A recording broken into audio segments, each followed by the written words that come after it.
تم تہجد تک خود نہیں جاتے بلکہ تہجد کو تم تک لایا جاتا ہے۔ تم سجدوں کو نہیں چنتے بلکہ تمہیں سجدوں کے لیے چنا جاتا ہے۔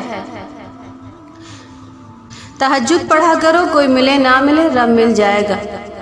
جب تم بے بسی کا رونا کائنات کے سامنے نہیں اس کے سامنے روتے ہو، جب تم سب ختم ہونے کے بعد بھی اس یقین سے دعا کرتے ہو کہ اس کے سوا کوئی تمہیں کچھ دے نہیں سکتا، بار بار اسے پکارو، بار بار جھولی پھیلاؤ تاکہ وہ کن فرمائے اور تمہاری فرمائش پوری کرے۔ کیونکہ جب اللہ تمہارے دل میں کسی کا خیال پیدا کرتا ہے تو وہ چاہتا ہے کہ تم اسے مناؤ، اسے وہ چیز تمہیں دینے پر آمادہ کرو۔ جو اونچے مقام پر ہوتے ہیں ان کے کندھوں پر آزمائشیں بھی بڑی ہوتی ہیں۔ میں تیرا ہی محتاج ہوں، تجھ ہی سے مانگتا ہوں، کیونکہ مجھے یقین ہے کہ تو ہی میری حاجت روائی کرے گا۔ تجھے یاد تھا ایک دن تم ان دعاؤں پر بھی یہی الفاظ کہو گے جو تم اب مانگتے ہو۔ کن فرمانا مشکل کام تھوڑی نہ ہے، اللہ جب وہ کن فرماتا ہے تو پس ہو جاتا ہے اور چیز وجود پا جاتی ہے۔ تمہیں کیا لگتا ہے کہ جو دعائیں تم تہجد میں مانگتے ہو وہ قبول نہیں ہوں گی؟ کبھی کبھی بہت پہلے مانگی گئی دعا بھی قبول ہو جاتی ہے، اور جب وہ قبول ہوتی ہے تو ہم بے ساختہ کہتے ہیں، اور جو چیزیں تہجد میں بھی مانگنے سے نہ ملیں تو سمجھ جاؤ وہ تمہارے لیے بہتر نہیں۔ مجھے کسی سے کوئی گلہ نہیں، اے اللہ مجھے اس قابل بنا کہ کسی کو مجھ سے کوئی گلہ نہ ہو۔ سجدے کی سب سے بڑی خوبصورتی یہ ہے کہ زمین کے ساتھ کی جانے والی سرگوشی آسمان میں گونجتی ہے۔ وہ جو تہجد کا پہلا سجدہ کیا تھا میں نے، اس سجدے نے میری ذات کو پل میں سمیٹ لیا۔ جب تم سجدے پہ سجدہ کرتے ہو، جب تم سانس لیے بغیر بے ساختہ اس کا نام پکارنے لگتے ہو، تب وہ تمہیں دیکھ کر مسکراتا ہے۔ جن راستوں سے اللہ تمہیں گزار رہا ہے، ممکن ہے انہی کا آخری کنارہ معجزوں سے مل جائے۔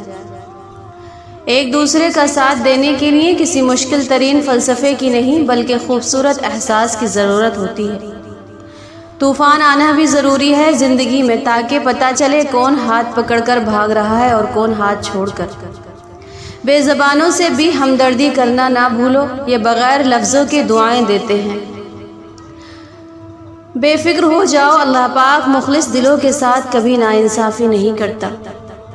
سب سے بڑا جاہل وہ ہے جو ایک پتھر سے 2 دفعہ ٹھوکر کھائے۔ کسی کے منہ پر بے عزتی کرنا اسے قتل کر دینے کے برابر ہے۔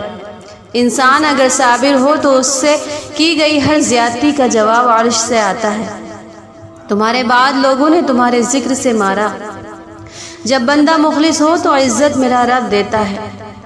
دنیا کی اس سرکس نما زندگی میں سب سے بڑا تماشا محبت ہے۔ معجزے چاہتے ہو تو صبر کا دامن کبھی مت چھوٹنے دینا۔ سکون انسان کا کمال نہیں، رب کی عطا ہے۔ عورت اگر بے عقل ہوتی تو پہلی درسگاہ ماں کی گود نہ ہوتی۔ خوشی اس وقت ملتی ہے جب انسان سو رہا ہو اور خواب میں خانہ کعبہ پہنچا ہو۔ بصیرت اور تقوی انسان کو اس وقت حاصل ہوتا ہے جب وہ ایسی بات پر شکر ادا کرے جس پر صبر کرنا بھی مشکل ہو۔ جو عشق اللہ پاک سے کیا جاتا ہے اس کا کوئی مول نہیں ہوتا۔ ہم سب کہہ رہے ہوں گے نفسی نفسی، سوائے اس ایک ہستی کے جو کہہ رہی ہوگی رب امتی امتی صلی اللہ علیہ وسلم۔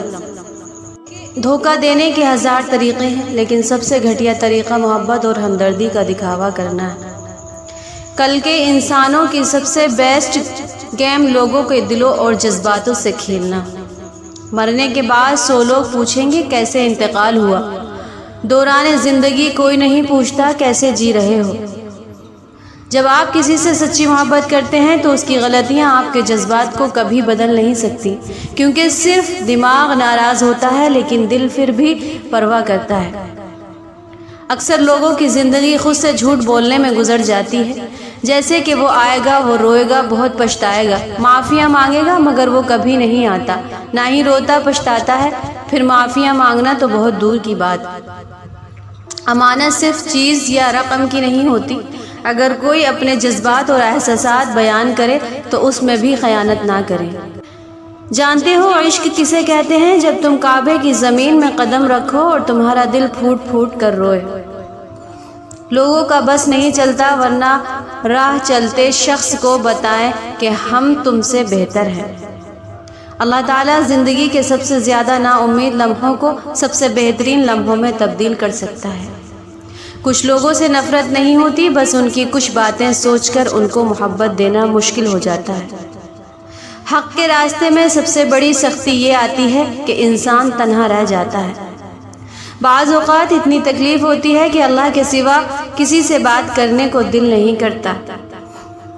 جب قسمت ہی خراب ہو تو گلے میں تعویذ کی جگہ مولوی بھی باندھ لو تو کوئی فرق نہیں پڑتا۔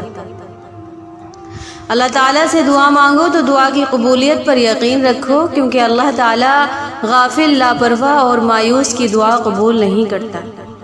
یقین ایسا ہو کہ چاہے سامنے سمندر ہو لیکن تم کہو کہ میرا رب راستہ بنائے گا۔ جب ہم بڑے ہو جاتے ہیں تو پینسل کی جگہ پین اس لیے دیا جاتا ہے کہ ہم سمجھ سکیں کہ اب ہماری غلطیاں مٹانا آسان نہیں ہوگا۔ ہمارے معاشرے میں امیروں کو قیمتی اشیاء بطور تحفہ کہ غریبوں کو استعمال شدہ اشیاء دی جاتی ہے۔ بھروسہ لفظ چھوٹا سا ہے لیکن ثابت کرنے میں پوری زندگی لگ جاتی ہے۔ کاش انسان بھی نوٹ کی طرح ہوتے کہ بند روشنی میں کر کے دیکھ لیتا کہ اندر سے کیسا ہے۔ جن گھروں میں اللہ کا ذکر ہوتا ہے وہاں سکون، محبت اور برکت نظر آتی ہے۔ جن لوگوں کے حصے میں رب آ جائے انہیں دنیا اور لوگوں سے کوئی شکوہ نہیں رہتا۔ جو تم چاہتے ہو وہ اگر تمہارے لیے بہتر ہے تو وہ تمہیں دعاؤں سے مل جائے گا۔ اگر دعا کی قبولیت میں دیری ہو تو جان لو وہ تمہارے لیے بہتر ہی نہیں، یا یہ وقت بہتر نہیں۔ وہ تمہارا رب تمہیں بہتر وقت پر بہترین سے نوازنا چاہتا ہے۔ تم اس اللہ پر یقین رکھو، ایسا یقین جو ہر شک سے پاک ہو۔ اگر التجا میں رد ہونی ہوتی تو اللہ یہ کبھی نہ فرماتا کہ مجھ سے مانگو میں دوں گا۔ پتہ نہیں ہم رب سے جڑنے کے لیے اپنے ٹوٹنے کا انتظار کیوں کرتے ہیں۔